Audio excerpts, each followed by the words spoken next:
What's up, creepers and geekers? Chris, the almost not Atari Creep. It's coming. It's coming quick. And there's a method to my madness. There's a very specific date where everything's gonna flip flop, and you guys are gonna be like, "Whoa, what?" And I'm gonna be like, "I've been telling you about it forever." And you're gonna be like, "So you don't pay attention?" And I'm gonna be like, "Well, that's fair." But before we get into all of that, excuse me, I'm just waking up and I got a lot to do today. I did promise we would have a better look at this Game Boy Lego set that we put together over the course of a couple of live streams this past weekend. And unlike a lot of other Lego kits, like the 2600 one behind me, this one was a pleasure. This one was really fun to watch come together. I don't know what made this one more, special than my actual VCS 2600, which comes with like a diorama built into it and all kinds of cartridges, and then the scenes from the cartridges as separate bills, and then you get the holder for the games. I mean, that was a fantastic set, but I think it was a little bit above my pay grade, if you will.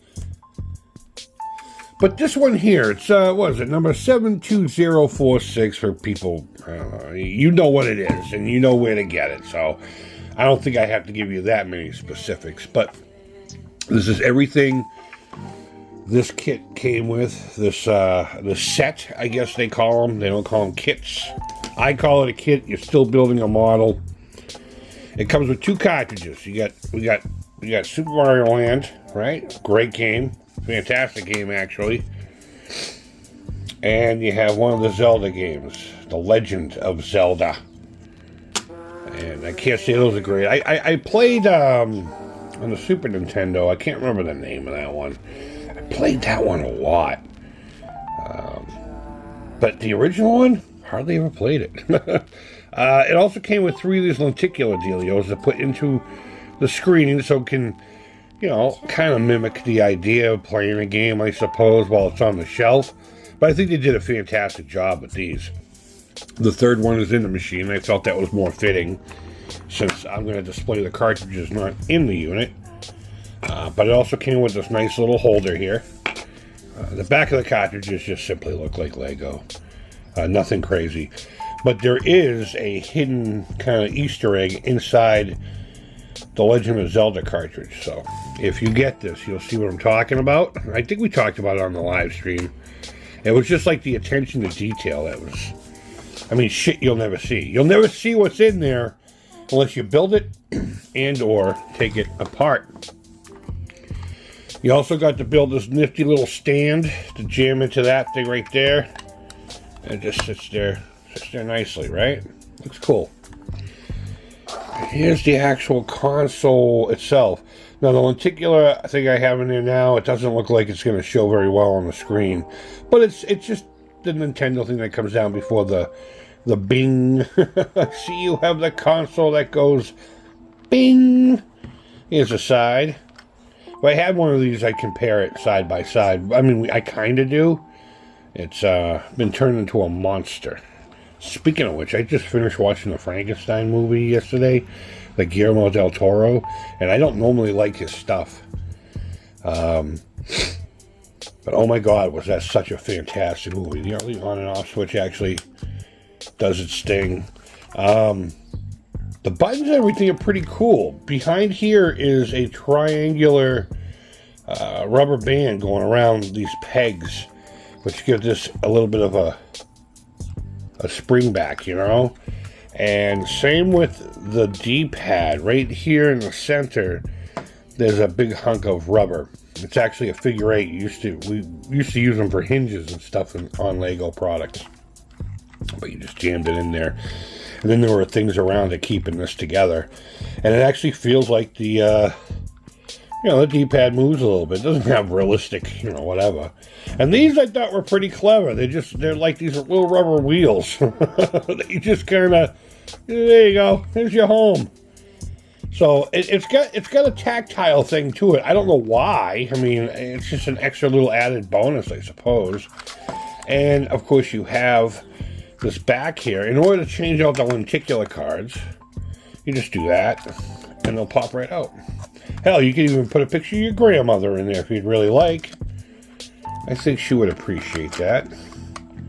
And yes, the cartridges, let me put this back. The cartridges do slot and lock in. There's a very similar to the stand. There's a couple of those claw pieces that kind of resemble the Lego character hands, and it just grabs onto the cartridge. The cartridge has the opposite of those hinges right there. See? Yeah, and just grabs onto it. So you have it. There you have it. You want to look at the box? I mean, is the box really all that important to you? So here it is. Nothing crazy. Nothing crazy. It just shows the product and all the stuffs. Gives you an idea what you're going to be doing with it.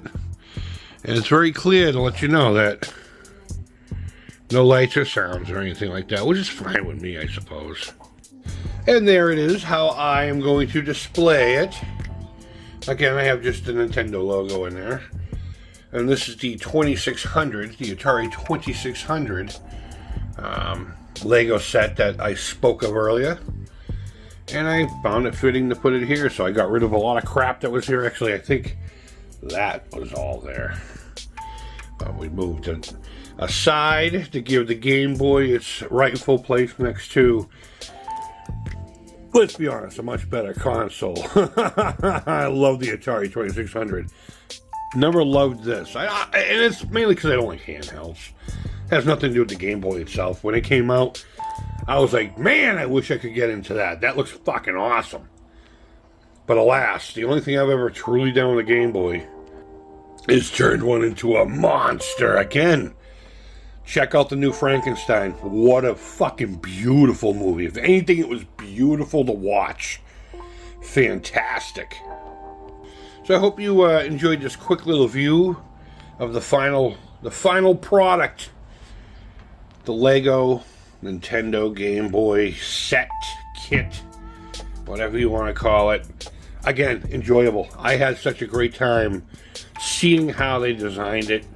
I mean, there's even things inside here that look like little circuitry. I mean, it's not like an actual breadboard or anything like that, or a logic board.